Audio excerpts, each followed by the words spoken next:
guys, it's Johnny from T3TRA. Today's video is about the redesign of the studio. My home studio that I'm sitting in right now, I've been building up for around 2 to 3 years, adding bits and pieces and sometimes moving things around as I go. The reason for this redesign is because of a problem I've found when I've been mixing. I've been making mixes which I thought sounded fairly balanced and pretty good in this room, but they've not been translating well elsewhere.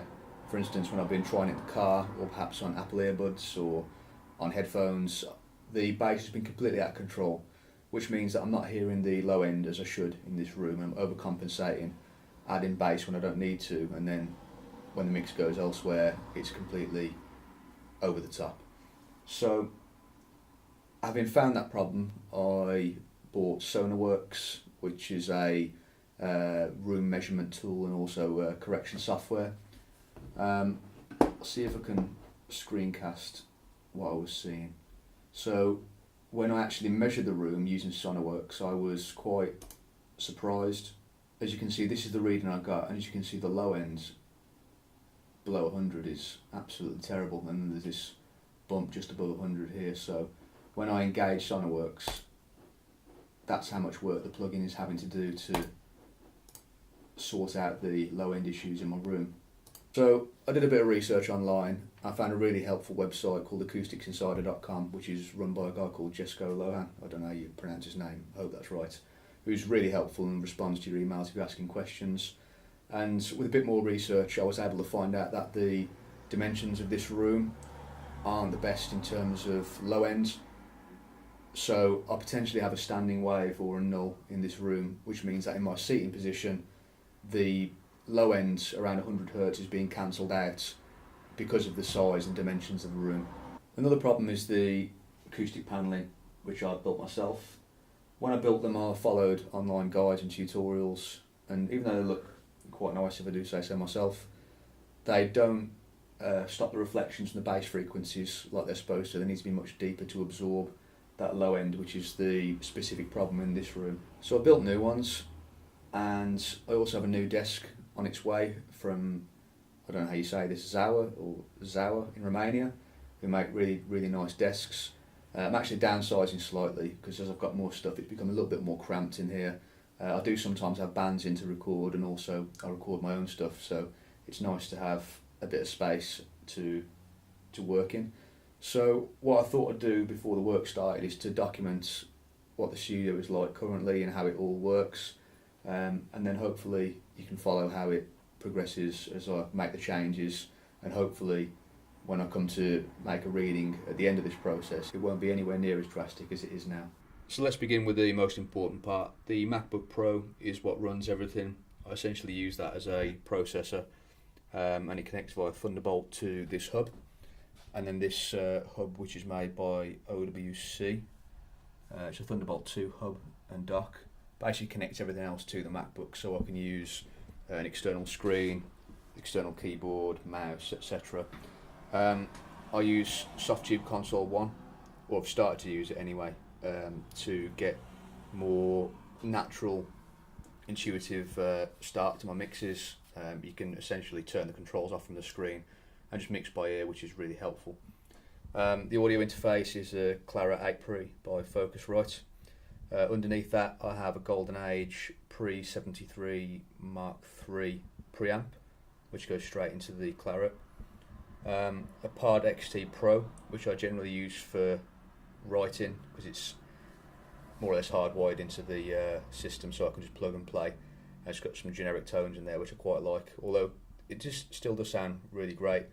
I'm thinking of using it live, which is going to be the next project for T3TRA. Power conditioner.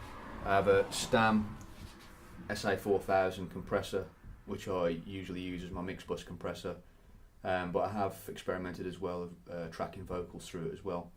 Amphion Amp 100 power amp, which powers the two Amphion 115 speakers, which just sound amazing. If you've heard any of my music, you'll know that I use a lot of synthesizers to blend with the metal elements. I have two main keyboards that I use. The first is this really basic Novation Launch Key 49, which is a really sturdy MIDI keyboard. It's got a load of features on it I never even use. I tend to use it just as a standard MIDI keyboard, and it works really well just for trying out parts, etc. Above that I have this really nice Rolly C-board, which is a 5-dimensional controller.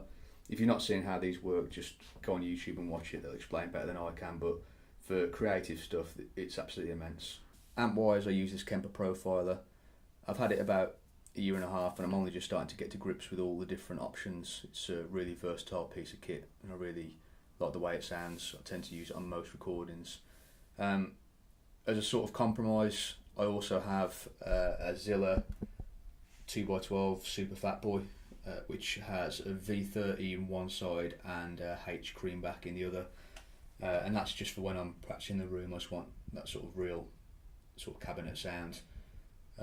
It would be nice to have, you know, a stack of tube heads in here, but it's just not realistic for the room size and the volumes I can play at. The Kemper's much more convenient for recording also. I have my guitar pedal board, which is always in a state of being rearranged and messed with. Generally though, I start on this end and anything on the bottom row is preamp, everything on the top row is in the effects loop.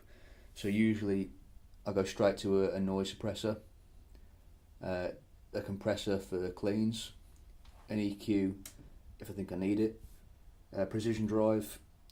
A lot of people have a lot to say about the way this sounds, but I think it sounds great, and also it's convenient because it has the gates built into it, so that's one extra space on the pedal board that I don't have to worry about. And finally a chorus again for the cleans. And then in the effects loop I tend to run the line selector, so that I have the timeline and the walrus descents. That's my delay and reverb in parallel. But as I said, for different projects I will mess around with the order, and I'm never quite settled on exactly how I want this. And below that we have the bass board, which is a bit of a work in progress. There's tuner, dark glass supersymmetry compressor, which are no longer in production. That sounds amazing. And the really nice Alpha Omega, which has got some crazy EQ going on at the minute. I don't know why it looks like that, but that's a really great distortion sort of preamp unit. And finally we have the guitars. My main guitar is my Ibanez Devo Elite, which I had to work many years to afford, and it's worth every penny.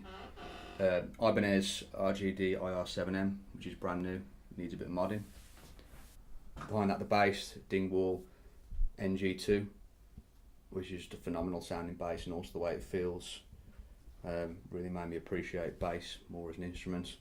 And an Ibanez Iron Label 6-string with a neck through construction and some bare knuckle pickups in it. There's also a Telecaster which I wheel out for any bands that want that sort of sound.